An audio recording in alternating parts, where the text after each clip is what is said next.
ॐ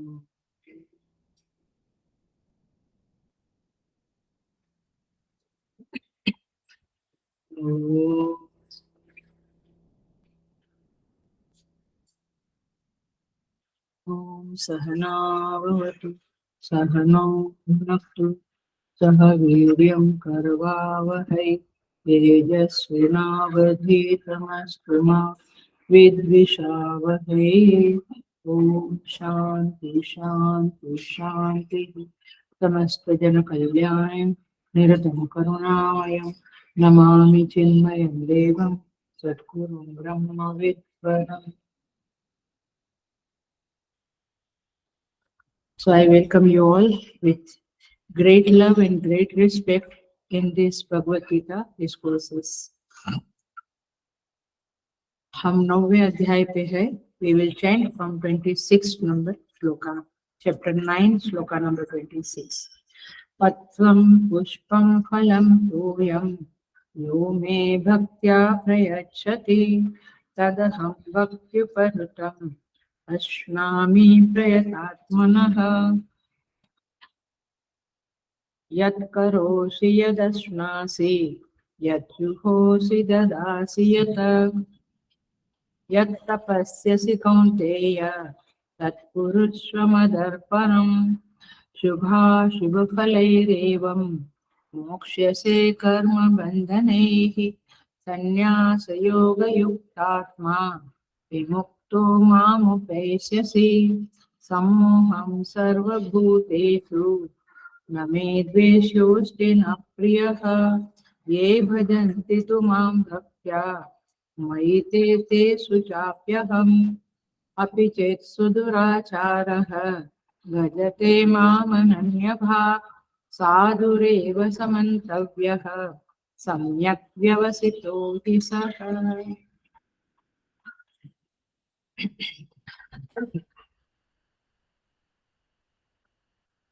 So 25th number के श्लोक में भगवान कहते हैं, 25 नंबर के श्लोक में भगवान कहते हैं, यान्ति देवव्रता देवान् पितॄन् यान्ति पितृव्रताः भूतानि यान्ति भूतेज्याः यान्ति मत् याजिनो अपि माम्. जो देवता की पूजा करने वाले हैं वे देवता को प्राप्त होते हैं, माने देवता के पास मृत्यु के बाद जाते हैं. जो पितृव्रता है, पितरों की सेवा पूजा करते हैं, वे पितृ के पास पितृलोक में जाते हैं. और ये जो भूतों की पूजा करने वाले हैं ये भूत प्रेत को प्राप्त होते हैं, अथवा ये वनस्पति इत्यादि को प्राप्त होते हैं. और मेरा पूजन करने वाले मुझे प्राप्त होते हैं, ऐसा भगवान का कहना है. तो अब भगवान को हम कैसे प्राप्त कर सकते हैं ये प्रश्न आएगा.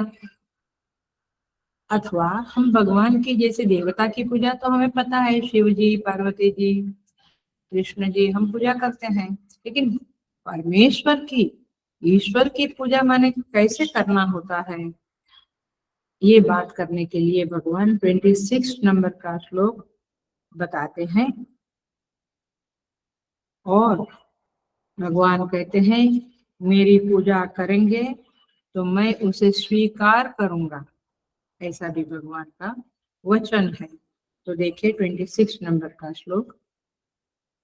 यह माने जो, मैं माने मुझे, भक्त्या भक्ति पूर्वक, श्लोक का पदच्छेद करके बोल रही हूँ. पत्रम पुष्पम फलम तोयम. पत्र, पुष्प, फल और तोयम माने पानी. तोयम माने पानी. प्रयच्छति, प्रयच्छति माने अर्पण करते हैं. कौन लोग? प्रयतात्मनः, जो प्रयत्न करने वाले शुद्ध बुद्धि निष्काम लोग हैं, जो ईश्वर प्राप्ति के लिए प्रयत्नशील है, ऐसे भक्त लोग भक्ति परतम, प्रेम पूर्वक मुझे अर्पण करते हैं, उसे तत् अहम अश्नामि, उसे मैं सगुण रूप से प्रकट होकर खाता हूँ अथवा ग्रहण करता हूँ। मैंने इन शॉर्ट कहना क्या चाहते हैं, जो आप लोग फूल चढ़ाते, पानी चढ़ाते शिव जी को, अथवा अगरबत्ती धूप दीप करते, आप कुछ नैवेद्य अर्पण करते, दूध या पायसम या जो भी आप पेड़ा चढ़ाते, जो भी भगवान को अर्पण करते हैं, वो सब कुछ मैं ग्रहण करता हूँ। हम इस भावना से करते हैं, धकाधक रख दिया, ले लिया। हम कभी पूछते भी है, भगवान आपने संतोष से खा लिया, फिर हम ले रहे। माँ कैसे करती है, बच्चों ने सबने खा लिया, फिर जो बचता है वो ले लेती है। ऐसे हम लोग भगवान को रखा और लिया, ऐसा उससे कम्युनिकेशन कनेक्ट नहीं करते हैं। एनीवे, तो यहाँ पे कहते हैं कि भगवान कमिट करते हैं, भगवान घोषणा करते हैं, उद्घोष करते हैं कि मैं आपका दिया हुआ ग्रहण करता हूँ। तो इस श्लोक में 26 नंबर के श्लोक में, वैसे लास्ट क्लास में लिया था थोड़ा बहुत, और एक अलग एंगल से थोड़ा देखेंगे, क्योंकि ये बहुत इंपॉर्टेंट पॉइंट है, इंपॉर्टेंट श्लोक है। क्योंकि ये श्लोक बताता है कि हे वेदांती लोग, हे वेदांती लोग, आप लोग पूजा पाठ नहीं करते हो। बहुत लोग वेदांत, अपने को वेदांती मानने वाले, वेदांत में ही रचे पचे लोग पूजा पाठ को कुछ मानते नहीं है, लेकिन भगवान कहते हैं सबको थोड़ा बहुत पूजा पाठ तो करना ही चाहिए। तो देखिए, तो भगवान का जो यजन पूजन करते हैं, पूजा पाठ करते हैं, वो उसकी प्रक्रिया क्या है, तो भगवान बताते हैं कि उसकी प्रक्रिया इस तरह से है। आप बहुत ध्यान से सुनना, हेलो, बहुत अटेंशन से सुनना, ये बहुत इंपॉर्टेंट श्लोक है। और मैं इसमें मोस्टली 5 to 6 पॉइंट्स बताऊंगी, जो आप जरूर लिख लेना, क्योंकि आपको बहुत काम लगेगा ये। मेरे ख्याल से यहाँ इस क्लास में आने वाले काफी लोग पूजा तो करते ही होंगे, तो बहुत काम में आने वाले पॉइंट्स है 5 to 6, आप लोग नोट डाउन भी कर लेना। सो देखिए, ये पूजा जब हम करते हैं तो सबसे पहली चीज होती है प्रभु का वरण, आराध्य के रूप में प्रभु का वरण।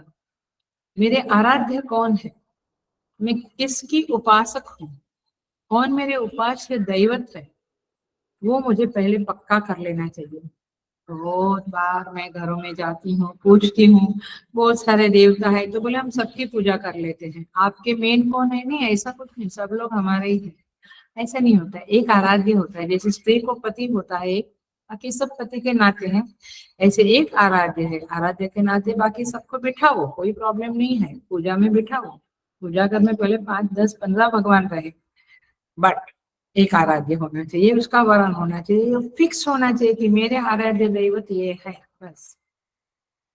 फिर जब उसका वरण कर लिया, वरण माने सिलेक्ट कर लिया, वरण माने सिलेक्ट कर लिया, फिर क्या होता है, हमें उनके साथ एक रिलेशनशिप की अनुभूति होना शुरू हो जाता है। मैं जो बोलती हूँ उसको आप अपने जीवन में, अपने अनुभव के साथ घटाते रहना।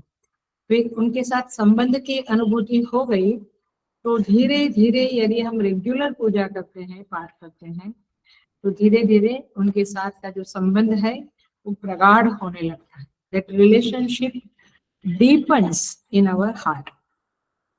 और फिर वो प्रगाढ़ अनुभूति जब होती है, तब आपके अंदर थर्ड स्टेप, भाव का प्रवाह शुरू होने लगता है। आपके अंदर प्रेम उत्पन्न होने लगता है। जैसे हमारे रिलेटिव है, चाचा मामा, उनके बच्चे, दिस दैट, हमारे अंदर एक भावना होती है, जो हमारी मौसी के लिए है, मामा के लिए भावना है, वो भावना सोसाइटी के लोगों के लिए नहीं होगी। सो वो भावना परमात्मा से जब हम संबंध स्थापित करते हैं, तो भाव का प्रवाह बहना शुरू हो जाता है, मेरे भगवान, ऐसा होने लगता है। और कुछ होता है तो हम कहते हैं मेरे भगवान की कृपा है, ये शब्द आता है। केवल भगवान है, भगवान ने दया की, वो एक बात है, और मेरे भगवान बोलना, बोल माने निकल जाता है मुंह से, वो एक अलग भावना होती है। जैसे आप देखिए, उसमें मीठापन होता है एक प्रकार। कोई कहते हैं कि मेरे गुरु, मेरे आचार्य, मेरे प्रधानमंत्री। तो मेरे शब्द में बहुत प्यार रहता है, बहुत अपनापन रहता है, डेडिकेशन रहता है। तो इस तरह से अ, भावना का प्रवाह जब हम पूजा करते हैं तो बहना शुरू हो जाता है। भावना ये संबंध बोध की अनुगामी वृत्ति है, ये नहीं समझा। हाँ, थोड़ी सी भाषा मैंने क्या बोलते रिच भाषा, श्रीमंत भाषा का प्रयोग करने जाती हूँ तो आपका चेहरा ब्लैंक लगता है। भावना संबंध बोध की, संबंध बोध माने मेरा संबंध है, ये बोध, ये नॉलेज मुझे है। भावना संबंध बोध की अनुगामी वृत्ति है। अनुगामी माने पीछे पीछे चलने वाली वृत्ति है। संबंध बोध हुआ तो भावना उसके पीछे आएगी ही आएगी। आप समझे? I understand. थोड़ा आप लोग साउथ वाले हैं तो थोड़ा डिफिकल्ट जाता है। I understand. सो यदि भगवान के लिए, अब देखो मैं उल्टा बोलने की मेरी आदत है ताकि उस तरह से आपको समझा सकती हूँ मैं ज्यादा। क्लास वाले लोग जानते हैं ऑफलाइन में। अब देखो, यदि ईश्वर के प्रति भावहीनता है, कोई भाव नहीं है, पूजा किया छोड़ दी, भावहीनता है तो उसका अर्थ क्या हुआ? संबंधहीनता है। आपके अंदर संबंध का बोध नहीं है, तब तो भावना नहीं होती है। सो ये सारी लिटमस टेस्ट होती है। गीता हमें पूरे जीवन की लिटमस टेस्ट बताती रहती है। तो मेरे अंदर बहुत प्यार है क्या, जैसा मेरे बच्चे के लिए है, पति का पत्नी के लिए, पत्नी का पति के लिए, वॉट एवर जो रिलेशनशिप है, ऐसा प्यार कहीं है भगवान के लिए? या केवल जरूरत है उतना ही हम प्रेयर करके छोड़ देते हैं शक भाइयों से? तो इस संबंध अनुभूति की, जब संबंध अनुभूति की अनुभूति होगी माने संबंध बोध होगा, तब भावना बढ़ेगी और वो भावना ही भक्ति कहलाती है, अथवा भक्ति की साधना उसे ही कहते हैं। आप भक्त है, आप भक्ति कर रहे हैं, ये कब पता चलेगा? जब भावना का प्रवाह चित्त में प्रवाहित होना शुरू हो जाएगा। तो कई लोग कहते हैं नहीं हम वेदांती है, हमें कुछ जरूरत नहीं है। तो आप वेदांती निर्गुण निराकार सगुण साकार, बस ये सब क्लैरिटी करो, एनालिसिस करो, लेकिन आपके अंदर भावना नहीं तो फिर वो उतना फलीभूत नहीं होता है। सो क्रियात्मक साधना is a must for relationship deepening with परमात्मा। भगवान के साथ संबंधानुभूति गहरी करनी है तो आपको क्रियात्मक साधना माने पूजा करना ही पड़ेगा। सो इस तरह से जनरली देखो तो हमारे लौकिक व्यवहार में संबंध कैसे बनता है? जब हम पास में रहते हैं तो, दूर रहते तो इतना गहरा संबंध नहीं बनता है। कभी कभी ठीक है, होता रहता है संबंध, बट पास में रहने से माने सानिध्य से और संवाद से, हम कम से कम फोन पे बातचीत करते रहे once a week, twice a week, तो संबंध कैसे चालू रहता है, गाढ़ बनता है? सानिध्य से और संपर्क से माने संवाद से इत्यादि। तो इस तरह से जब हम संबंध बनाते हैं, मिलना जुलना रहता है, तो फिर भावना भी बनी रहती है। और इस संबंध को बनाने के लिए ऐसे नहीं बनता है, कुछ चेष्टाएं करनी पड़ती है, कुछ फोन करना पड़ता है, कुछ गिफ्ट देना पड़ता है, कुछ ना कुछ चालू रखना पड़ता है। तो चेष्टा के बिना संबंध नहीं बनता है। इसीलिए देखिए, दुनिया के संबंध में भी लोग अपने बच्चे से प्रेम नहीं कर पाते यदि उसकी चेष्टा ना हो। माने वो फोन ही ना करे, वो हमारी परवाह ही ना करे, हमारे फोन को रिस्पॉन्स ना करे, खुद फोन ना करे, बाहर गया है, तो धीरे धीरे हमारा भी उनके प्रति उदासीनता का भाव होना शुरू होता है। हम कहते ठीक है, हम अपनी दुनिया में मस्त रहेंगे। तो भगवान से चेष्टाएं चेष्टाएं करना पड़ता है। जैसे बच्चे फोन करते हैं तो प्रेम हमारा उसके ऊपर बहुत अखंडित रहता है, ऐसे हम भगवान की पूजा पाठ करेंगे, चेष्टाएं करेंगे, क्रियात्मक साधनाएं करेंगे तो भगवान का भी प्रेम हमें मिलेगा। देखिए, आपको बहुत सारे एग्जाम्पल रामायण में और महाभारत में मिलते हैं। शबरी की आराधना से प्रसन्न होकर भगवान स्वयं उसके पास गए, इनविटेशन कार्ड नहीं भेजा था शबरी। सुतीक्ष्णा जी के पास भी भगवान स्वयं गए और दुर्योधन के निमंत्रण को ठुकरा कर विदुर जी के घर खाना खाने गए। पता है ना? तो क्यों? क्योंकि वो भावना है, वो प्रेम है। उन्होंने परमात्मा की पूजाएं की है, बहुत पूजाएं की है। शबरी भी राम नाम अखंड जपती थी।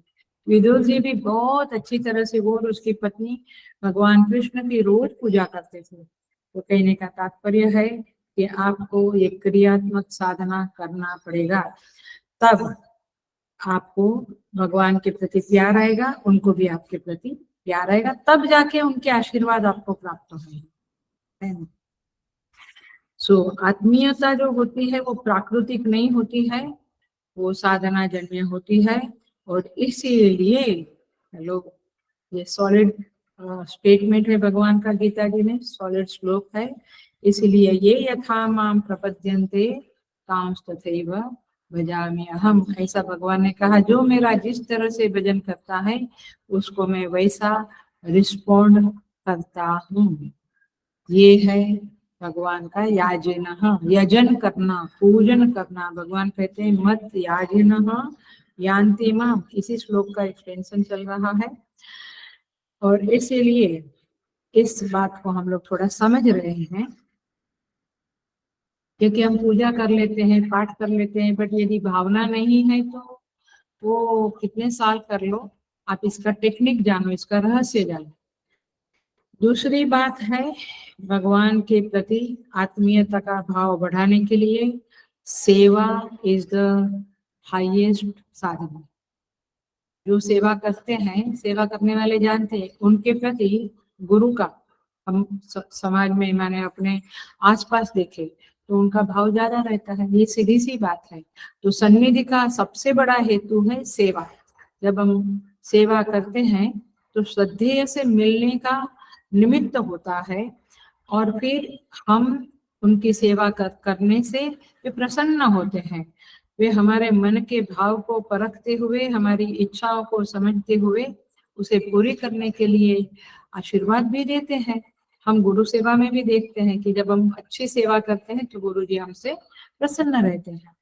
तो इस तरह से परमात्मा की भी पूजा एक प्रकार की सेवा ही है। अथवा कहो आप जन समाज की सेवा करो, आप बच्चों को गीता चैंटिंग कंपटीशन में प्रेरित करो, ये भी ईश्वर की सेवा है।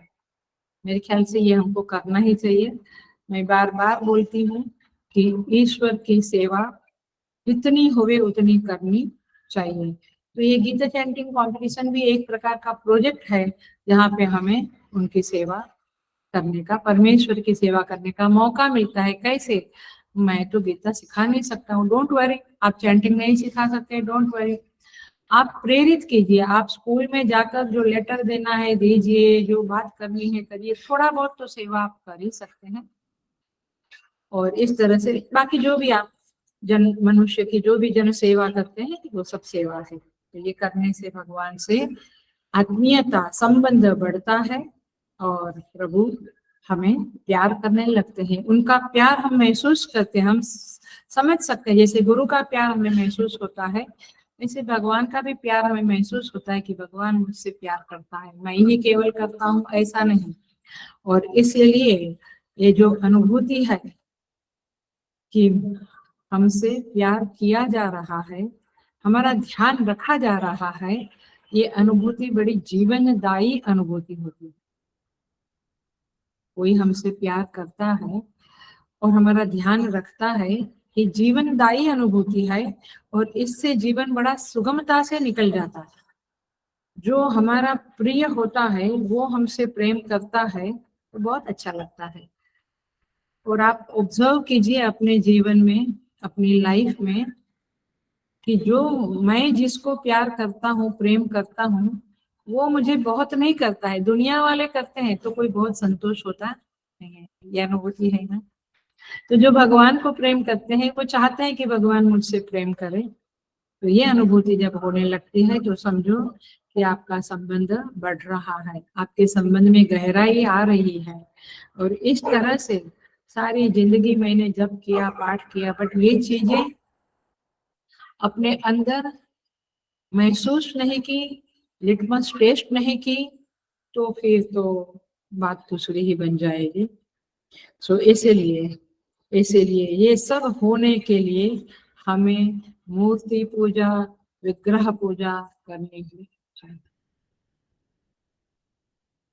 मैं लोगों को पूछती हूँ कभी कभी, आप नमस्कार करके जाते हैं, दिया बत्ती कम से कम अगरबत्ती करके जाते हैं? नहीं, उतना भी टाइम नहीं है, हम खाली हरिओम बोल के निकल जाते हैं भगवान को। चलो वो भी ठीक ही है। सो पूजा करनी चाहिए, ये मेन पॉइंट है। जब पूजा करते हैं तो भगवान से संबंध शुरू हो जाता है और संबंध गहरा होने की संभावनाएं बढ़ जाती है और भक्ति आती है। तो तब जाके हमें लगने लगता है कि मैं भक्त हूँ। अभी तक मुझे क्या लगता था, मैं पिता हूँ, मैं पुत्र हूँ, मैं ऑफिसर हूँ, मैं सीईओ हूँ, डॉक्टर हूँ, दिस दैट दैट। बट मैं भक्त हूँ ये अनुभूति कब आएगी? जब हम पूजा नियमित रूप से प्रेम से करेंगे तब। जैसे मित्र है तो मित्र भावना, पिता है तो पुत्र भावना आती है ना। उसी तरह से जब भगवान को हम हमारे मानते हैं, मेरे प्रभु, और पूजा करते हैं, तब जाके भक्ति आती है। तो देखा, 2-3 पॉइंट हो गए। एक तो है संबंध बनाना पड़ेगा, तब जाके भावना आएगी। दूसरा है सेवा करनी पड़ेगी। तीसरा पॉइंट है पूजा अवश्य करनी पड़ेगी। जब हम भगवान की पूजा करते हैं तो हमारी भावना बढ़ती है। उसके लिए 3 हेतु है, जरा सा ध्यान से, ये चौथा पॉइंट है शायद। 3 हेतु को याद रखना। आपके अंदर भाव कब बढ़ेगा? और मैं 100% गारंटी से कहती हूँ कि जब भाव बढ़ता है ना, तो बार बार हमें पूजा और माला जप करने की इच्छा होती है। भाव नहीं है तो हमें बहुत, जैसे भाव किसी के प्रति है तो हमें लगता है चलो उनको मिलके आ गए, है ना। ऐसे भावना की वृद्धि में 3 हेतु है। पहला हेतु हमने समझा क्रिया माने पूजा। दूसरा हेतु है भावना, मैंने सेवा करने से या संबंध बनाने से भावना होती है। तो भावना हेतु है, क्रिया करना हेतु है, और तीसरा हेतु है द्रव्य। द्रव्य माने कुछ वस्तु, कुछ देना, जो ये श्लोक का शब्द है, पत्रम पुष्पम फलम तोयम। कुछ हम भगवान को अर्पण करें, ये तीसरा हेतु है। पहला क्या है? संबंध बना के भावना बढ़ाओ, माने संबंध बढ़ाओ, फिर भावना बढ़ाओ, माने ये पहला हेतु है। दूसरा हेतु है आप सेवा करो, पूजा करो। कई बार एटलीस्ट गुजरातियों में तो मैंने देखा है, हमारे घरों में तो पूजा को ही सेवा बोलते हैं। क्या कर रहे हैं दादी माँ? सेवा कर रहे हैं, मतलब पूजा कर रहे हैं। तो पूजा सेवा को एक भी समझ सकते हैं।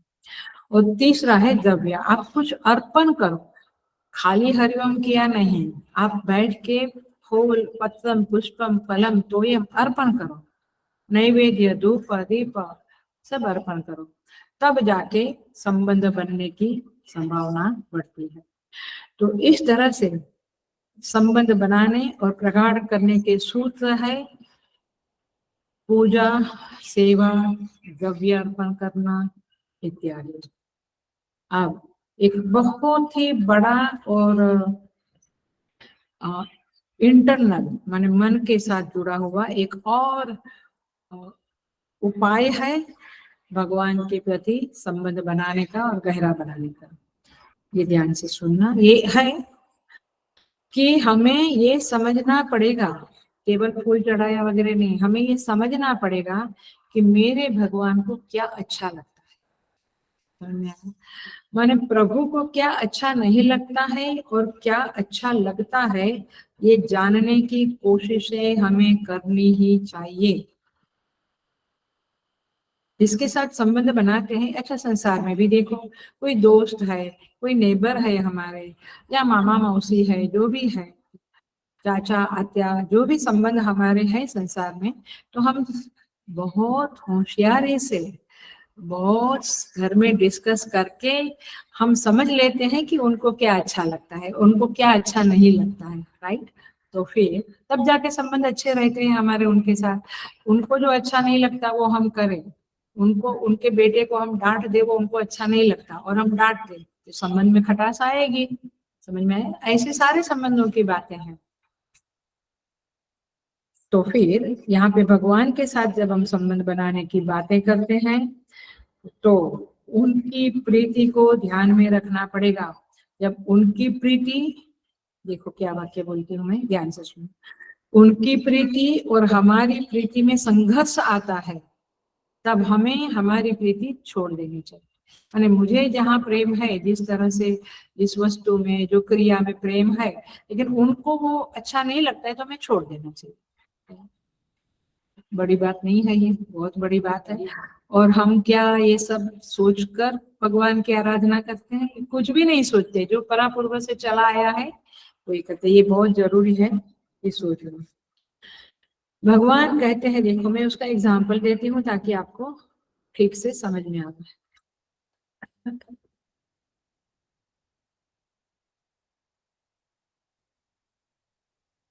भगवान कहते हैं रामचरितमानस में, तुलसीदास जी महाराज लिखते हैं, भगवान का वचन है, मोहि कपट छल छिद्र न भावा। मोहि कपट छल छिद्र न भाव। मुझे कपट और छल माने कपट छल चतुराइयां और छिद्र किसी के दोष देखना, ये सब मुझे पसंद नहीं। जो सरल व्यक्ति है वो मुझे पसंद है, निर्दोष व्यक्ति मुझे पसंद है, ऐसा भगवान कहते हैं। मोहि कपट छल छिद्र न भावा। जो भगवान को पसंद नहीं है, और कैसे समझे कि भगवान को पसंद नहीं है? How can we know it? शास्त्र बताता है, गुरु बताते हैं, लेकिन वेरी क्लोज कोई तो है जो बताता है। कौन है? गुरु तो दूर रहते हैं कभी कभी, शास्त्र तो है बट ढूंढना भारी है। तो कौन है नजदीक में? हमारा अंतर्यामी, हमारे अंदर बैठा हुआ। देखो, अंतर्यामी है प्रभु, जो मेरे अंदर बैठा है, वो मुझे तुरंत बताता है कि ये कपट करते हैं। तो अंदर वाला बोलता है कि यार ये ठीक नहीं किया तुमने, है ना। अंतर्यामी और प्रभु एक ही है। तो प्रभु को पसंद नहीं आया का मतलब है अंतर्यामी को पसंद नहीं आया, और अंतर्यामी को पसंद नहीं आया और आपने किया, तो फिर भगवान की पूजा करना व्यर्थ हो जाता है। Are you getting the point? हम पूजा करें और दूसरे को अनुकूल बन के ना रहे। हर जीव को, माने जीवों को, कहीं कुछ प्रैक्टिकल आता है वो बात अलग है, बट जनरली लोगों को अनुकूल बन के रहना ये बहुत बड़ी संपदा है, ये बहुत बड़ी अर्निंग है, अथवा कहो कि आपका खजाना है कि हम दूसरों को अनुकूल बन के रहे। और ऐसा नहीं है, मैंने मेरे जीवन में क्लोज लोगों को देखा है कि वे कितने अनुकूल बन के रहते हैं। सो भगवान कहते हैं, मोहि कपट छल छिद्र न भावा। भगवान को ये पसंद नहीं है, वे अप्रसन्न होते हैं। तो आप पूजा कर लो, आप किसी को तमाचा भी मारो और उसके मुंह में गुलाब जामुन भी, रसगुल्ला भी डालो तो वो खाएगा? बोलेगा नहीं चाहिए तेरा रसगुल्ला। क्यों? क्योंकि आप हट करते हो, तो भगवान को आप हट करते हो, फिर आप पूजा अर्पण करते हो। Are you getting the point? इतनी कॉन्ट्रडिक्शन है हमारी लाइफ में। सो ये जानना चाहिए कि भगवान कैसे प्रसन्न होते। रामानुजाचार्य जी भक्ति के संदर्भ में लिखते हैं, उन्होंने 6 पॉइंट लिखे हैं, सारा तो मैं नहीं कहूंगी, टाइम के अभाव में बहुत कुछ काट कुट के बोलना पड़ रहा है। लेकिन पहली पंक्ति है, अनुकूल प्रतिकूल से वर्जनम। अनुकूल से संकल्प माने जो अनुकूल है भगवान को वही मैं करूंगा, भगवान को जो पसंद है वही मैं करूंगा, भगवान को जो पसंद है वो नहीं करूंगा, इसका संकल्प लो आप। ये पहला स्टेप है संबंध बनाने का, संबंध बढ़ाने का, और उसके आशीर्वाद को प्राप्त करने का। हम खाली प्रार्थना करें आपके आशीर्वाद सदा मुझ पर रहे, गुरु को भी हम कहे गुरु जी आपके आशीर्वाद सदा मुझ पर रहे, और गुरु जी को पसंद नहीं वो मैं करूँ तो अरे बेटे कैसे आशीर्वाद रहेगा, आप सोचिएगा। फिर हम कहते हैं कि पता नहीं भगवान क्या कर रहे, भगवान सोए हैं, ऐसा बोलते हैं लोग, भगवान सो गए हैं, ऐसा नहीं है। तो ये है चौथा या पांचवा कि भगवान को जो पसंद नहीं वो ना करो। और इसका एग्जाम्पल है विभीषण जी, भगवान को बहुत प्रेम करते थे, लेकिन इसका एग्जाम्पल देती हूँ मैं विभीषण जी का। उसके संदर्भ में एक और बात कर लेते हैं हम, थोड़ा एनालिसिस चल रहा है लेकिन बोर नहीं होना। ये ऐसा आज का प्रवचन है कि जहाँ हम अपनी अंदर की जो चीजें हैं, जो थिंकिंग है, जो स्वभाव है, उसको समझ सकते।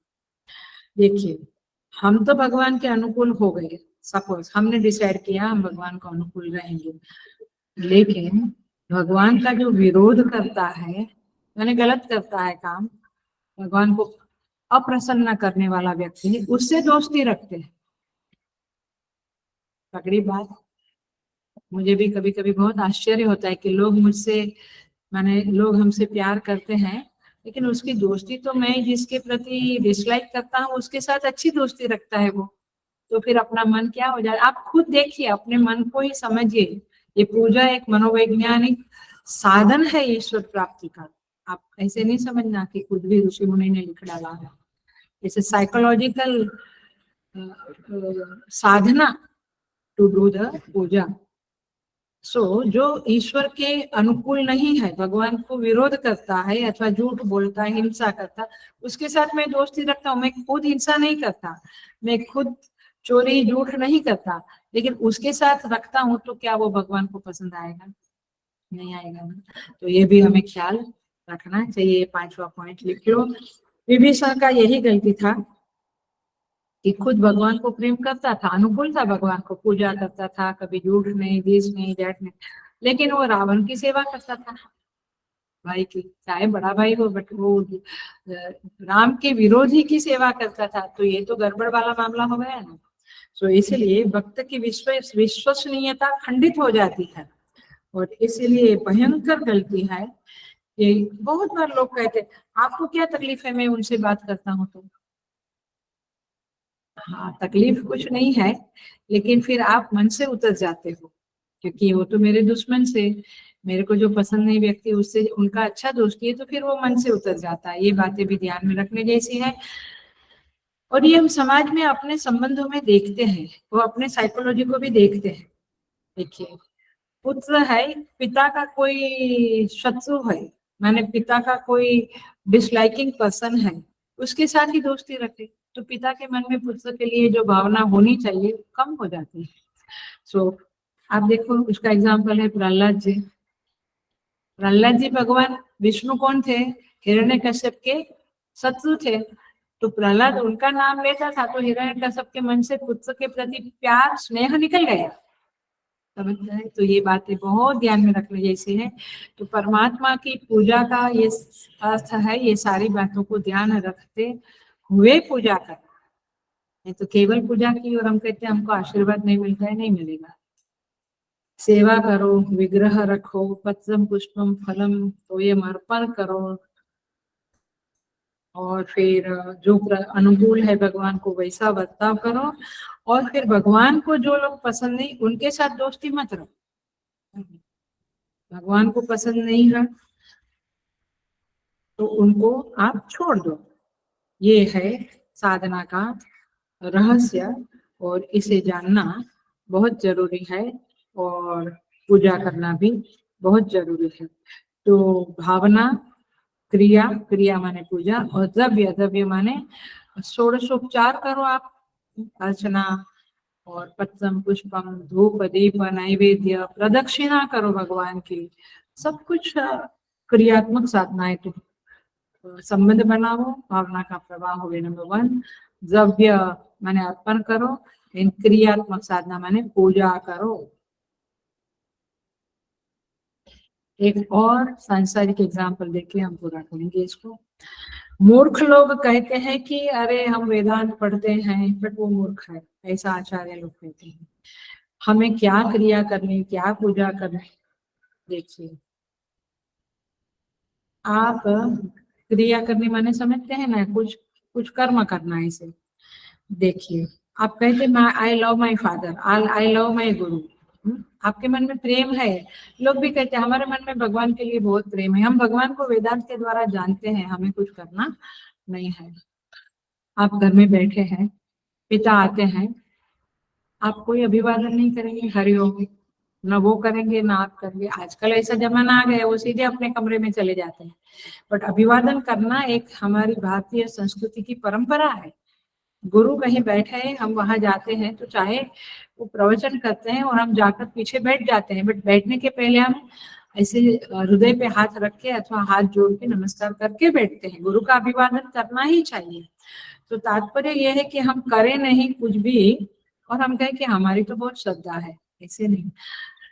इसलिए हमारी संस्कृति में यह भी परंपरा है, यह भी एक रीति रिवाज है कि हम कार में जावे, चल के जावे, ऑटो में, कैसे भी जावे, बट कोई मंदिर दिखता है तो हम नमस्कार कर लेते हैं। किसी का भी मंदिर हो, देवी का हो, गणेश का हो, शिव का हो, लेकिन हम कर लेते हैं। क्यों? क्योंकि उसके बहाने हम उन देवताओं का आदर करते हैं, हम उनके प्रति अपने प्रेम को प्रकट करते हैं। नहीं, मैं किसी को I don't like to express my love, हाँ, तो मूर्ख है, क्योंकि भगवान के प्रति प्यार प्रकट करना चाहिए।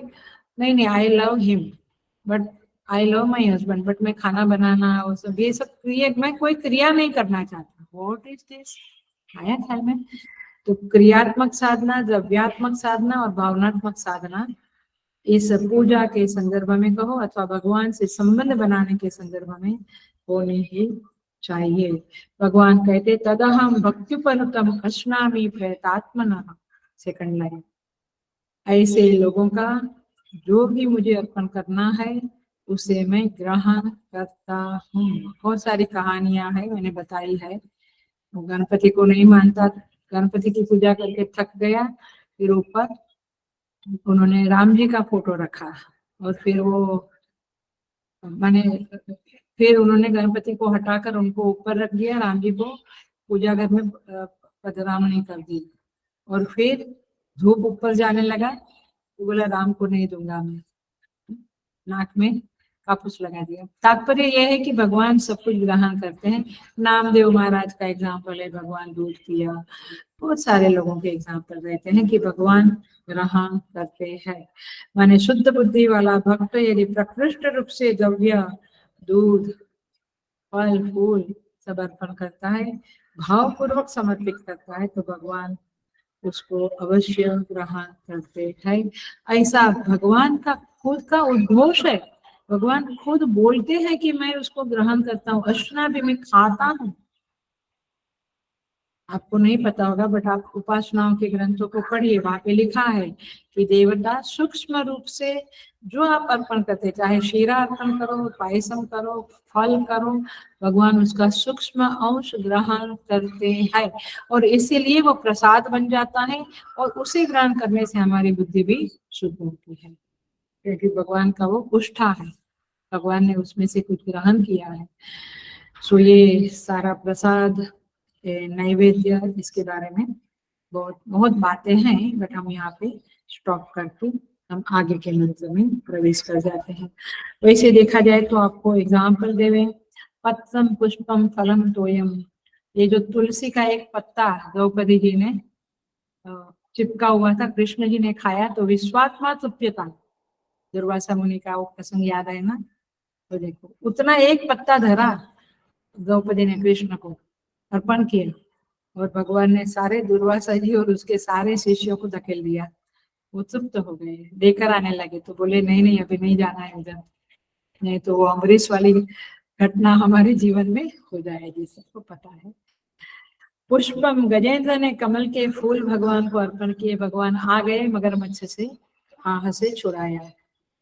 फलम, शबरी के जूठे बेर खाए। तोयम, शिव जी को अभिषेक करने से शिव प्रकट होते, बिल्व पत्र अर्पण करने से भगवान प्रकट होते हैं। महाशिवरात्रि के पर्व की कथा पढ़ो आप, आपको ये पुराणों की कथाएं बहुत सुंदर है, बहुत हमें बल देती है, और इसलिए रोज मैं कहती हूँ रोज एक कथा तो पढ़नी चाहिए कम से कम, उससे बल बहुत मिलता है, कन्विक्शन बहुत मिलता है, श्रद्धा बढ़ती है, भाव बढ़ता है। सो हम आगे बढ़ जाते हैं। आगे के श्लोक, आगे का श्लोक है हम लोग 22 तारीख को सिद्धवाड़ी जाते हैं, आएगा मैसेज आपको, लेकिन उसके पहले ये 9 चैप्टर पूरा करने का इरादा तो है। 27 नंबर का श्लोक, यत् करोषि यदश्नासि यज्जुहोषि ददासि यत यत् तपस्यसि कौन्तेय तत्कुरुष्व मदर्पणम्। भगवान कहते यत् करोषि, हे कौन्तेय तुम जो भी कर्म करते हो, यदश्नासि जो भी खाना खाते हो, यज्जुहोषि जो भी हवन अर्पण करते हो, हवन करते हो, यत् तपस्यसि जो भी यद ददासि जो भी दान करते हो, यद तपस्यसि जो भी तप करते हो, सब कुछ मुझे अर्पण करो। ओ भगवान, आप हमारे पास कुछ नहीं रखना चाहते हैं? नहीं, सब कुछ मुझे अर्पण करो, ऐसा भगवान का कहना है। और आगे के श्लोक में कहेंगे कि जब तुम मुझे अर्पण करोगे तो मामो पेष्यसि, तुम मुझे ही प्राप्त कर लोगे। अथवा पिछला श्लोक देखो तो मध्याजिनो यान्ति मामपि, जो मेरा यजन करते हैं वो मुझे ही प्राप्त हो जाते हैं, मतलब मुझे जो अर्पण करते हैं वो मुझे प्राप्त हो जाते हैं। देखिए, अभी भगवान को अर्पण करना है क्या? कर्म, भोग, हवन माने वैदिक कर्म, पहले जो कर्म है वो लौकिक कर्म, फिर दूसरी बार जो आया हवन वो वैदिक कर्म, फिर ये दशनासी, दशनासी माने खाना खाते हैं तो वो भोग, फिर ददासी जो दान करते हैं, ये तपस्या तप करते हैं। इतना जो कुछ आप करते हैं वो मुझे अर्पण कर दो, करके करो, ऐसा भगवान का कहना है। तो ये पूजा वगैरह क्या है, उसमें हम भगवान को फल फूल अर्पण करते हैं, तो अर्पण करने की, देने की भावना की शुरुआत कराता है पूजा। नहीं तो हम कुछ देना नहीं चाहते, लेना ही चाहते हैं। पता है ना, तो कथा गिर गया पानी में, उसका दोस्त बोलता है कि आजा आजा आजा, तेरा हाथ दे मेरे को, तेरा हाथ दे मेरे को, नहीं दिया। फिर वो दोस्त होशियार था, समझ गया, बोला मेरा हाथ ले, पटाख से लिया और फिर ऊपर खींच। ये कथा है, बट समझने की बात है कि देना, सबको लेना पसंद है, देना पसंद नहीं है। पूजा करते करते एक वृत्ति को अभ्यास पड़ता है देने का और भगवान से संबंध बनाने का। देखो कितना बड़ा फायदा है, संबंध बनाने का भी फायदा होता है और कुछ देने की भावना का भी, भावना में भी वृद्धि होती है। तो ये हमें और फिर उसके द्वारा हम भगवान के भक्त है, ये हमारी वृत्ति दृढ़ होती है। पूजा ही नहीं करेगा तो कैसे, हम पिता से कोई कुछ संबंध ही ना रखे तो फिर मैं पुत्र हूँ, ये भावना का कोई मतलब नहीं रहता है। ऐसे में भक्त हूँ, जब हम भगवान का आराधन करें तब ये वृत्ति दृढ़ होगी कि मैं जैसा भी हूँ, मैं खरा खोटा जैसा भी हूँ, मैं आपका हूँ, आप मेरे प्रभु है, मालिक है, भगवान है, मैं आपकी शरण में हूँ। ये भावना तब दृढ़ होगी जब आप कुछ करेंगे। तो जब आप करते हैं यत् करोषि, देखो, तो पहली बात ये है कि आप अर्पण करते हैं भगवान को, भगवान कहते हैं मुझे अर्पण करो, तत्पुरुषम मदर्पणम। आप इसको, इस श्लोक को ऐसे पढ़ो, यत् करोषि मदर्पणम, यद अश्नासि मदर्पणम, जो करते हो मुझे अर्पण करो, जो खाते हो मुझे।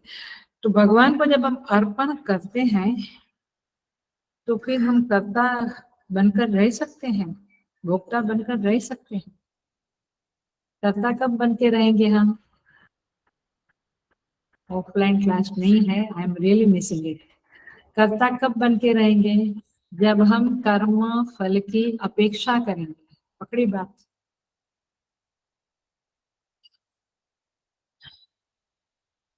जब मैं कर्ता कब बनूंगा? जब मैं मेरे किए हुए के फल की अपेक्षा करूंगा, तब मैं कर्ता कहलाऊंगा। जब मुझे कुछ चाहिए ही नहीं तो फिर कैसे करता है ना, तो फिर मैं तो निमित्त बना। सो तात्पर्य ये है कि हमें भगवान को, और उसी तरह से जब मैं भोग करता हूँ तो भी मैं कर्ता नहीं बन सकता, तो भी मैं भोक्ता नहीं बन सकता हूँ। हम उसकी टेक्निक जानेंगे। ये श्लोक भी बहुत जबरदस्त है, ध्यान से सुनिए।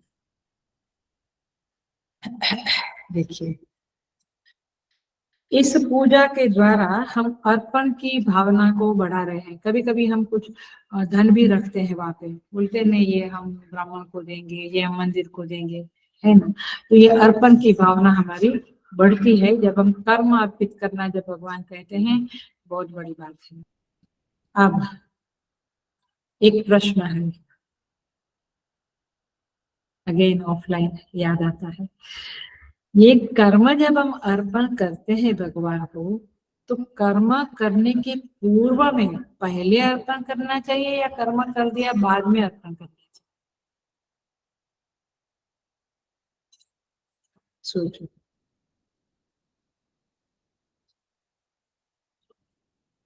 कर्म करने के पहले या बाद में?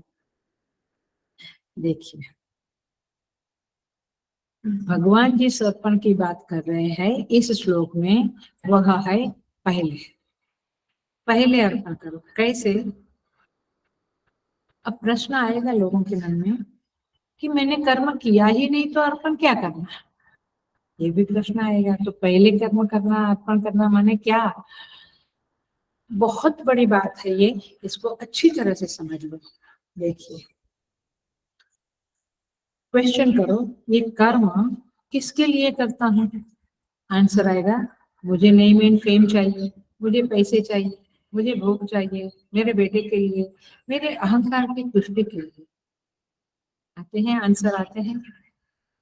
तो कर्म किसके लिए करने जा रहा हूँ, ये प्रश्न आया। तो कर्म का फल मैं जिसके लिए कर्म करने जा रहा हूँ उसी को अर्पण होगा। मैं मेरे बेटे के लिए ये कर्म करता हूँ, ये उसको कॉलेज में एडमिशन देना है या फॉरेन की कॉलेज में एडमिशन देना है, तो मैं इसकी इन्फ्लुएंस लगाता हूँ, ये करता हूँ, या ये फॉर्म भरा, ये पैसे भरा, इसके लिए, बेटे के। उसका फल किसको मिला? बेटे को मिला। Very simple. अब उस तरह से सारे कर्म का समझ में आ गए। अब हमें तो परमात्मा को समर्पित करना है, तो फिर कैसे करेंगे? तो तात्पर्य ये है कि हम मन में अथवा वाणी के द्वारा यही करें। क्या बोलते हैं आप लोग? कायेन वाचा मनसेन्द्रियैर्वा बुद्ध्यात्मना वा प्रकृते स्वभावात् करोमि यद्यत् सकलं परस्मै नारायणायेति समर्पयामि। मैं नारायण को ये कर्म समर्पित करता हूँ। लेकिन मजे की बात, ये तो बहुत मजे की बात है, हम भी धीरे धीरे धीरे धीरे सब सीखते हैं। मजे की बात यह है कि हम कहते हैं कि ये पाठ है ना, इसका जो पुण्य है वो मेरे बेटे को एग्जाम में चला जाए, और फिर क्या बोलते हैं? Narayan. Are you getting the contradiction in our personality? Oh my god, शास्त्र पढ़ने से अंदर का खजाना ऐसे खुल जाता है। Anyway, so it is up to you कि आप क्या करना है। सो आप देखो, पहले अर्पण करना माने क्या? कर्म करने के पहले भगवान को अर्पण करना। जब आप घर बनाते हैं, इंजीनियर के साथ बैठे हैं, आर्किटेक्ट के साथ बैठे हैं, अब योजना बनाते हैं, नक्शा मैप बनाते हैं, उसका उसकी ब्लूप्रिंट बनाते हैं, तो क्या कहते हैं?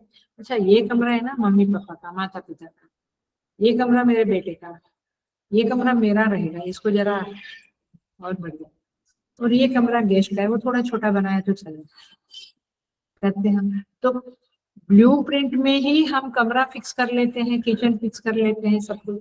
आया देवघर बनाते हो तो देवघर भी फिक्स कर लेते हो। तो पॉइंट ये है कि जिसके लिए ये कमरे बनते हैं उनको वो कमरे अर्पित हो गए। तो आपने अभी तो घर बनाया नहीं, उसके पहले अर्पित कर दिया। आया? ऐसे ऐसे आप जो भी कर्म करते हो उसके पहले अर्पित कर दो कि भगवान ये जो करने जा रहा हूँ आपको अर्पित। सो एक वाक्य पक्का दिमाग में रख लो, कर्म का जो प्रयोजन होता है, कर्म उसी को अर्पित होता है।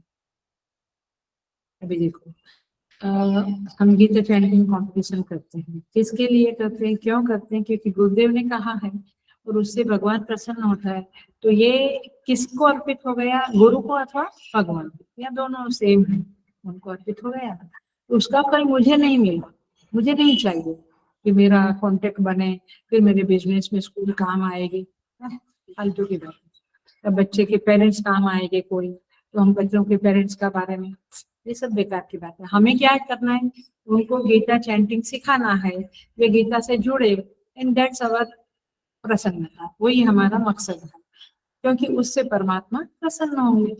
तो जो प्रयोजन है उसी को अर्पण करना है। मैंने कर्म का जो प्रयोजन होता है, कर्म उसी को अर्पित हो जाता है। कर्म का प्रयोजन है भगवान की प्रसन्नता, वे प्रसन्न हुए इसलिए मैं गीता चैंटिंग कॉम्पिटिशन करता हूँ। मैं बिजनेस करता हूँ क्योंकि मेरे माता पिता, भाई बहन, जो मेरे पत्नी, बच्चे जो मेरे पर डिपेंडेंट है, वो प्रसन्न हो गए, आगे ही बात। तो बिजनेस का प्रयोजन क्या हुआ, घर वाले लोग। और गीता चैंटिंग कंपटीशन का प्रोजेक्ट हम करते हैं वो परमात्मा, आगे आगे गेटिंग टू काम। तो कर्म जिसके लिए होते हैं, प्रयोजन होता है, वही उसको, उसी को समर्पित होते हैं। तो ये हुआ, भगवान कहते हैं तुम जो करो, तुम भक्त हो तो तुम मुझे कर्म अर्पण करो, ना कि ABCDEFG को। हम प्रवचन करते हैं, किसके लिए करते हैं, पैसा मिले, फीस मिले, लोग हमारा नाम को बखाने, नेम एंड फेम मिले, किसके लिए। यदि वी आर वेरी क्लियर, ये प्रवचन की साधना मेरी वांगमयी पूजा है। वांगमयी माने वाणी से मैं पूजा कर रहा हूँ परमात्मा। तो फिर कौन प्रसन्न होगा, परमात्मा। दक्षिणा मिले ना मिले, लोग प्रसन्न होवे ना, माने we have to do the best way, परंतु हमारा अटेंशन उधर नहीं होता है। चाहे हम जान लेते हैं कुछ चीजें, बट अटेंशन क्या है, प्रभु मुझसे प्रसन्न हुए, इतने लोग आए, इतने नहीं आए, ये हुआ वो हुआ, वो मकसद नहीं है। तो कर्म, प्रवचन का कर्म जिसके लिए है उसी को समर्पित होता है। वे खुश हुए, वे प्रसन्न हुए और मुझे चित्त शुद्धि फल दे गए, यही हमारा इरादा है। तो वैसा ही होगा। इसीलिए ऋग्वेद में हिरण्यगर्भ सूक्त में, हिरण्यगर्भ सूक्त बाल विहार गाइड 2 में है। यात्रा में आने वाले लोग यदि कोई होंगे इस उपनिषद, इस गीता क्लास में, तो याद रखना बाल विहार गाइड लानी है, और उसमें ये हिरण्यगर्भ सूक्त है, उसको भी हम पढ़ेंगे, चैट करेंगे। हमारे मंदिर में तो हम करते ही हैं। बहुत सुंदर सूक्त है। कस्मै देवाय हविषा विधेम, हिरण्यगर्भ भगवान को कहते हैं। ये पूजा हम किस देवता के लिए करते हैं, कस्मै देवाय हविषा विधेम। किस देवता को हम आहुति दे रहे हैं, जिसके नाम की आहुति होगी उसको अर्पित होगा। इंद्र या स्वाहा तो इंद्र को अर्पित होगा। तो कर्म जिसके लिए देते हैं, करते हैं, उसको एक कर्म अर्पित होता है। इसी को भगवत गीता के 2nd चैप्टर में कहते हैं, सुख दुखे समय कृत्वा लाभा लाभो जया जयो ततो युद्धाय युज्यस्व नैव पापम वाप्स्यसि। सुख दुखे समय कृत्वा, ये समय कृत्वा का अर्थ क्या है, सुख दुख को समान करना माने जो कर्म हम करते हैं वो भगवान को अर्पित करना। जब मैंने कर्म उनको अर्पित कर दिया तो उसका फल मुझे स्पर्श करेगा क्या, जिसको दे दिया उसको करेगा। मैंने कोई चीज किसी को दी, ये फ्रिज दे दिया किसी को, गिफ्ट दे दिया, अब वो फ्रिज चला, अच्छा चला, नहीं चला, वो किसको अफेक्ट करेगा, उनको उनको लेना देना है, हमारा कोई लेना देना नहीं। तो इस तरह से सुख दुख को समान करना माने कर्म परमात्मा के लिए करो, अपने लिए मत करो। सो सुख दुख समान हो जाएंगे। तो इस तरह से ये बातें हैं, इसको हम थोड़ा और देख लेते हैं। एक और बात, ये भी बहुत इम्पोर्टेंट है, आज का क्लास ही बहुत इम्पोर्टेंट है। अपनी रूटीन रूटीन पूजा पाठ में क्या क्या हमारी गलती है वो देखने के लिए ये क्लास है। सो दूसरी बात ये है, एक बात तो क्या हुई, प्रयोजन की जगह पर प्रभु को आसन दे दिया। नंबर 2 ये है, ध्यान देने योग्य बात है, जब हम कुछ चढ़ाते हैं, हेलो, क्योंकि ये हमने मंदिरों में भी देखा, तो मजेदार बात है। जब घर खाली करते हैं, दूसरा घर लेते, तो बोलते हैं कि हम अपना सोफा वगैरह आश्रम को दे सकते हैं क्या।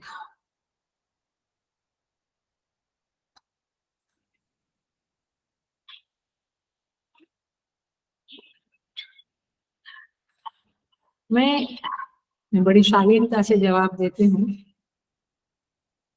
लेकिन पॉइंट ये है कि आप नया देने का क्यों नहीं सोचते हैं? जो कुछ भी बच, अब मूर्तियां लोग यहाँ तो छोटा आश्रम है तो अच्छी बात है इन में, फिर भी होता रहता है थोड़ा बहुत, बट अहमदाबाद में तो माय गुडनेस, आई वाज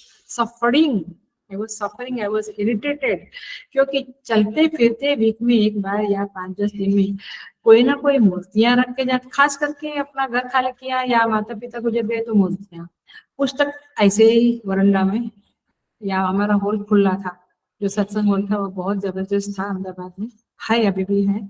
ऐसे भगवान जी है, बाजू में भी व्यासपीठ पे हम प्रवचन करते हैं, सामने खुला, साइड पे भी थोड़ा बहुत खुला, ये बाजू हवन के लिए खुला, ये बाजू नीचे जाने के लिए, हमारे रेसिडेंस में जाने के लिए खुला, और सामने सीधा इसरो का गेट और हमारा गेट, इसरो साइंटिफिक ये सैटेलाइट सेंटर ऑफ इंडिया, तो खुला था हॉल, वहां दरवाजे ही नहीं थे, तो लोग उस मंदिर में ही पुस्तक रख के जाएंगे, जूना तबला रख के जाएंगे, जो मूर्तियां रख के जाएंगे, आसन रख के, चटाई, माने घर खाली करते हैं तो चीजें रख के चले जाएंगे। आश्चर्य लगता था मुझे, इधर भी कभी कोई रखता है, मटके रख के जाते हैं, मटके समझता है ना जो, बाप रे, उन्होंने कुछ भी रख के जाते। Anyway, so the point is this कि भगवान को जब हम अर्पित करते हैं तो आराधना के संदर्भ में, तो वह द्रव्य जो भी अर्पण करते हैं वो पवित्रतम होना चाहिए, सुंदरतम होना चाहिए।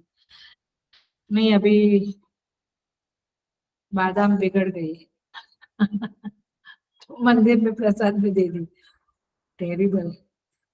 हाँ, सब जगह पे ये देखा गया है, भयंकर है। हम लोग कभी बात भी करते हैं स्वामी लोग जबरदस्ती, माने जो पवित्र है वही द्रव्य अर्पण करना चाहिए। ये पत्रम पुष्पम फलम त्वयम के संदर्भ में भी ये बात चल रही है, यद करोषि, यद अश्नामि, भगवान कहते हैं द्रव्य जो शास्त्रविद है, वन मोर पॉइंट इसके अंदर ही बोल रही हूँ, ये सेकंड नंबर के पॉइंट में ये बोल रही हूँ, वो द्रव्य शास्त्रविहित भी होना चाहिए, ऐसा नहीं कि सुंदर है अच्छा है तो आपने चढ़ा दिया। देखिए तुलसी है कृष्ण जी को, और बिल्वा है तो शिव जी को, दुर्वा है तो गणपति को। Are you getting the point? इसी तरह से नैवेद्य भी जो जिसको योग्य है, उचित है, वो फल फूल एक्सेट्रा अर्पण करना चाहिए, शास्त्र विहित अर्पण करना चाहिए। तो अर्पण का भी एक अनुशासन है कि आप निषिद्ध का अर्पण नहीं कर सकते हैं, और किया तो पाप लगता है पुण्य के बदले, कठोर शब्द है बट बोल देती हूँ। इसीलिए इस तरह से अपना कर्म भी, जो सत्कर्म है वही चढ़ाओ भगवान, दुष्कर्म। कई बार ये प्रश्न आता है कि पाप कर्म भी भगवान को अर्पण करे, नो, नो वे। भगवान कहते हैं सत्कर्म अर्पण करना चाहिए। पवित्रता का ख्याल रखना है, विहित तत्व का ख्याल रखना है, शास्त्र विहित है। तो धीरे धीरे जब हम इस तरह से साधना करेंगे समझदारी से, तो हमारे जीवन में विहित तत्व की प्रतिष्ठा हो जाएगी, और फिर हम कहेंगे, हमारी ये मनस्थिति होगी, जिस विध मेरो साईं रीझे सो ही वेश धरू हूं मैं। मेरा कहती है जैसे मेरा प्रभु खुश हुए, कहो तो पुष्य अनुसार ही मंगाओ, कहो तो भगवा वेश, आप कहो तो मोती की साड़ी पहनूं मैं, मोती की माला पहनूं मैं, रेशमी साड़ी पहनूं मैं, आप कहो तो मुंडाऊं केस, मैं केस मुंडा देती हूँ, और कहो तो भगवा वेश धारण कर, आप जो चाहो वो मैं करने को तैयार हूँ। ये स्थिति कब आएगी? जब धीरे धीरे आप पूजा करेंगे, अर्पण करना सीखेंगे, तब ये स्थिति आ जाती है, और तब भगवान आपसे प्रसन्न होते हैं। वन मोर पॉइंट है इसके अंदर अर्पण के संदर्भ में, जब हम अर्पण की साधना करते हैं, माने जो कर्म किया भगवान को अर्पण, जो खाया अर्पण एक्सेट्रा। इसलिए हमारे यहाँ कर्मकांड होता है, या खाने के पहले कुछ मंत्र बोलना, खाने के बाद कुछ मंत्र बोलना एक्सेट्रा। तो अर्पण की साधना करने वाले साधक को लापरवाह नहीं होना चाहिए। साधक की साधना में लापरवाही परमात्मा को पसंद नहीं है। भगवान इररिस्पॉन्सिबल व्यक्तियों से कभी प्रसन्न नहीं होते, ये लिख लो आप। Many time we are very irresponsible, हम कहते हैं हम आते हैं, फिर हम फोन भी करके जब बताते नहीं है कि हम नहीं आ रहे। पूजा करने में भी कभी कभी देखा जाए, once in a while, but देखा जाता है कि बोला है, हम लिखवाते हैं पूजा, फिर हम राह देखते 7 बजे, 7:05, 7:10, ना फोन हमारा उठाते, ना मैसेज डालते, और नहीं आते हैं। ये छोटी सी बात बताई, बट क्योंकि ये प्रैक्टिकल देख रहे हैं, बट साधना में लापरवाही नहीं। आज तुलसी नहीं है तो चलेगा ऐसा नहीं होता है। हमको चलता है क्या, पहले अपने प्रति देखें। हमको कुछ नहीं चलता, हमको अचार भी चाहिए, पापड़ भी चाहिए। भगवान को सब कुछ चलता है, ऐसे मत करो। यद करोसी मदर परम यद अश्नासी, सेकंड पॉइंट भगवान कहते जो कुछ भोगते हैं, वो भोग जो हम भगवान को, हम कहते हैं भगवान को भोग लगाओ, तो पहले भगवान को भोग लगाओ, अर्पण करो, फिर आप खाना खाओ। तो भोग का प्रयोजन क्या है? देखिए, भोग का प्रयोजन है, मैंने हम भोग करते हैं, खाना खाते हैं, कपड़े अच्छे पहनते हैं, या जो भी भोग करते हैं, कुछ जो भी हम कहीं जाते हैं, किसी से मिलते हैं, जो भी भोग, वो सब भोग है। शब्द स्पर्श रूप रस गंध, कुछ देखा, कुछ सुना। तो ये भोग का प्रयोजन क्या है? मन संतुष्ट होता है, अति नहीं बट एक लिमिट में। इंद्रियों को संतुष्टि मिलती है, तृप्त होती है इंद्रियां। तो फिर क्या है कि हम भजन के लिए उपलब्ध हो जाते हैं। आया, खाना है, थोड़ा सा ये देखना है, एक फोन करना है, ये मन में है, और फिर आप पाठ में या जब हमें बैठेंगे तो मन नहीं लगेगा। तो थोड़ा सा भोजन कर लेना चाहिए, मैंने थोड़ा सा नहीं, भोजन पेट भर के, मैंने जैसे भी भोजन करना, या छोटा सा ऐसा कुछ है। तो प्रयोजन क्या है? भगवान का भजन अच्छी तरह से हो गया। तो इसीलिए कल में आते, तो भोजन का प्रयोजन भजन है। यद अश्नामी यद अश्नासी, भगवान कहते तुम जो खाते हो मुझे अर्पण करो। तात्पर्य क्या हुआ कि आप भजन के लिए भोजन करते हो, आप भजन अच्छा होवे करके ना लेते हो। अरे बेटे, भजन अच्छा होवे, अच्छी तरह से सावधानी से कहो या अखंडता से होवे, इसलिए जो एक इम्पोर्टेंट फोन है कर लेते हो। अरे बेटे, तो भगवान कहते ऐसे ही करो। देखिए, भगवान शंकराचार्य जी तो अन्नपूर्णा स्तोत्र जो हम लोग गाते हैं फ्राइडे के दिन गाते हैं, हर फ्राइडे को ज्ञान भगवान भाष्यकार उस स्तोत्र में अंत में लिखते हैं, अन्नपूर्णे सदा पूर्णे शंकर प्राण वल्लभे ज्ञान वैराग्य सिद्ध्यर्थम भिक्षाम देहि च पार्वती। तो हम भोजन क्यों करते? ज्ञान वैराग्य सिद्ध्यर्थम, कल में आता है, ज्ञान और वैराग्य की सिद्धि के लिए हम भोजन करते हैं, ताकि हम भजन अच्छी तरह से शास्त्र पढ़ना है तो सुबह चाय पीनी पड़ती है तो पी लो, नाश्ता करना है तो कर लो, फिर मस्त बैठ के। हम लोग अहमदाबाद में बहुत करते थे ऐसे इनफॉर्मल सत्संग, 9, 9:30 बजे आते थे दादाजी लोग, माने सीनियर सिटीजन टाइप के 4-5, और फिर हम पंचदशी और बड़े बड़े ग्रंथ पढ़, विचार सागर, विचार चंद्रोदय पढ़ते थे, ऐसे गोल में बैठते थे 4-5 लोग, बहुत अच्छा लगता था। कितने बज जाते पता ही नहीं चलता था, क्योंकि so the point is this कि आप ज्ञान वैराग्य सिद्ध्यर्थम भिक्षाम देहि च पार्वती। क्या श्लोक है, क्या गहराइया है, क्या शुद्ध तरह का है, मन प्रसन्न हो ऐसे श्लोक है ये। कबीर कहते हैं 5 कुतिया संगरत है, करे भजन में भंग। कुतिया माने डॉग, माने डॉगेस, क्या बोलते हैं आप लोग? 5 कुत्ते कुतिया, 5 कुतिया संगरत है, करे भजन में भंग, इनको पहले टुकड़ा डालो फिर करो सत्संग। माने ये ऐसा नहीं कि वो उनको डालो और सत्संग करो। 5 कुतिया माने हमारी 5 इंद्रियां, ये बहुत तकलीफ देती है, पहले उसको टुकड़ा डालो, माने उसको जरा तृप्त करो, फिर सत्संग करो। देखिए, साधु संतों की वाणी भी क्या जबरदस्त है, कितना गाइडेंस मिलता है। हम कभी कभी मुझे लगता है, क्योंकि मैं बहुत पढ़ती थी अहमदाबाद में, तो बहुत पढ़ते थे हम लोग ये कबीर के दोहे, तुलसी के दोहे, बहुत कुछ, सूरदास के, फिर पुराण पढ़ते थे, सुनते थे, बहुत कुछ। बॉम्बे में कुछ नहीं हुआ ऐसा, तो टाइम ही नहीं मिला। सो तो काफी समय तक बुक्स भी मेरी नहीं आई थी आश्रम में। So the point is this कि आप यद अश्नासी जो आप खाते हो मुझे अर्पण करो का मतलब है भगवान कहते हैं कि मेरे लिए कर, मुझे अर्पण करो माने मेरे लिए कर। या जुहोसी, देखिए तुम जो वैदिक कर्म करते हो, जुहोसी माने हवन करना, माने वैदिक कर्म करना, वो भी मुझे अर्पण करो। भाष्यकार लिखते हैं भाष्य में, हवनम निर्वर्तयसि श्रौतम स्मार्तम व, तुम श्रौत स्मार्त कर्म जो करते हो माने यज्ञ रूप हवन करते हो वो मुझे अर्पण करो, किसी देवता को अर्पण मत करो। अहंकार की तुष्टि के लिए मत करो, कामना पूर्ति के लिए मत करो, किसके लिए करो, मेरे लिए करो। माने भगवान कहते हैं पहले यज्ञ करो से क्या था, लौकिक कर्म था, और अब यज्ञ जुहो से क्या है, वैदिक कर्म है। समझ आता है। सो सनातन लोग कर्म कांड को कभी नहीं छोड़ते हैं, कर्म कांड को करते, स्नान के समय मंत्र बोलो, स्नान के बाद भगवान सूर्य को अर्घ्य देते समय मंत्र बोलो, घर से बाहर जाते समय, घर में आते समय, इतना पूरे दिन की दिनचर्या में हमारे मंत्र वेदों में पाए जाते हैं, आचार्यों ने बताए। कई धर्म है जो कर्मकांड में कहते हैं कर्मकांड बेकार है,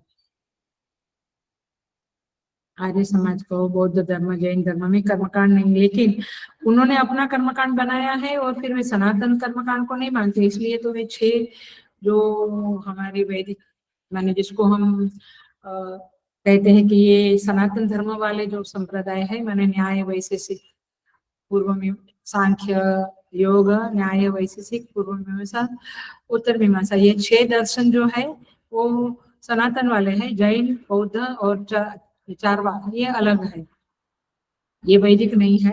सो ये लोग ने अपना कर्मकांड बनाया है। पॉइंट इज दिस कि कर्मकांड is a must in the life of a people.